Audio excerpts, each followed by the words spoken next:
Kakšni so bili današnji sklepi Sveta Zavoda za pokojninsko in invalidsko zavarovanje? Dnevni red današnje seje je bil zelo obširen, 10 točk, pa si lahko predstavljate, da je bilo tudi temu primerno število sklepov. Morda za naše upokojence ali za širšo javnost se bi omejila samo na nekatere sklepe. Našo upokojensko javnost seveda zanima, kdaj bo izplačan letni dodatek.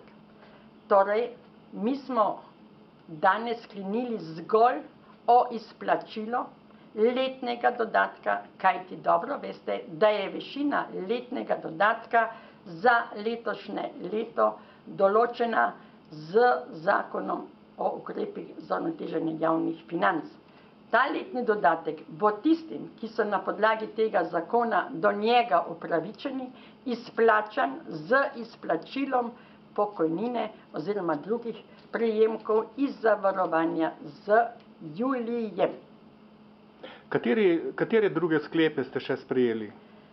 Ja, seveda, mi imamo tudi, kot veste, zavod svoje, če po domače rečem, uslužbence, ki imajo svojo kolektivno pogodbo o seveda določenih pravicah iz delovnega razmerja in sprejeli smo aneks k tej naši zavodovi kolektivni pogodbi, s katerim smo seveda v skladu z ukrepi, ki so bili dogovorjeni na ravni države med sindikati in negospodarskim sektorjem, upoštevaje te varčevalne ukrepe, seveda določili take regrese, potne stroške, regres za prehrano, da ne bom o drugih pravicah govorila, kot velja za celoten javni sektor.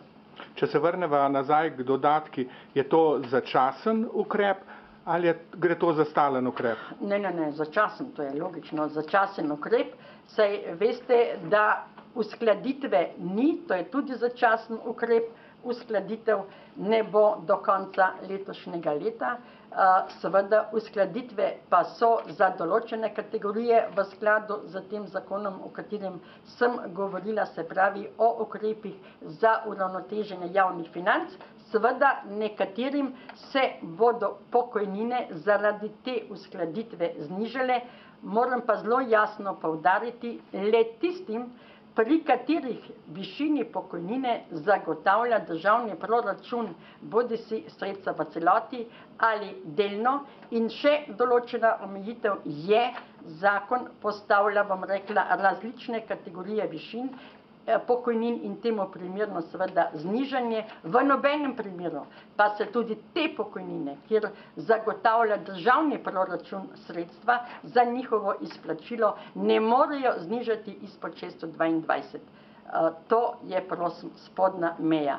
Pod nobenim pogojem, ker ljudje sprašujejo, to jasno je treba povedati, da tistim upokojenim po splošnih predpisih se pa pokojnine ne bodo znižale, tudi če ima posameznik lahko pokojnino 1800 ali celo 2000 evrov.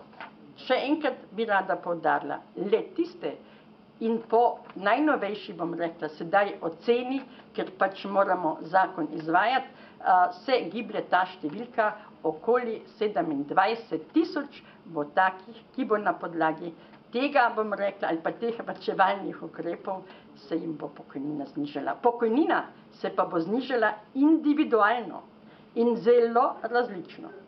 Zakon točno pove, če primeroma, bom rekla, bi nekdo imel 1900 evrov, lahko pade na podlagi teh varčevalnih ukrepov na 1450.